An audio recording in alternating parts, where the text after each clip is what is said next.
Ghana has nominated its former Trade Minister, Alan John Kyerematen, to succeed Pascal Lamy as the head of the World Trade Organization when Lamy's term expires on the 31st of August 2013.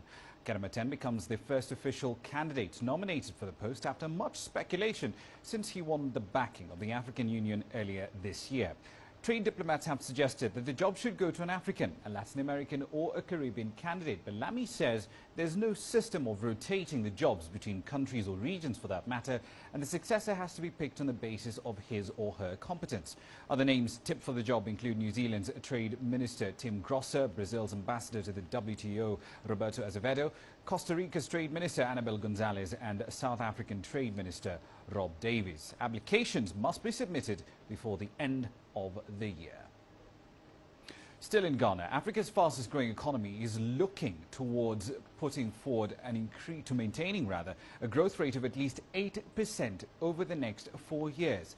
The country's Deputy Finance Minister Seth Tekepa told CCTV's Jane Keo that the country is addressing the damaged gas pipeline that had led to increased power outages in the country as it experiences a boom in its oil, construction and mining sectors, among others.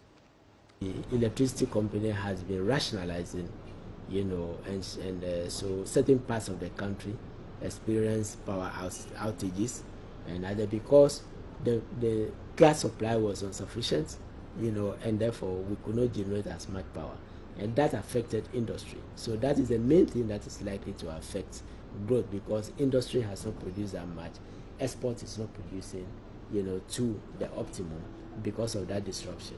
So we may, even if we don't meet the 8% this year, I'm saying that by next year we will have resolved, the accidents in Nigeria. They are working around the clock, and it will be resolved. So we'll get the gas flowing, and then, as I said, Ghana will also produce its own gas, and so these factors, the main factor is the disruption in power supply, which will be restored next year.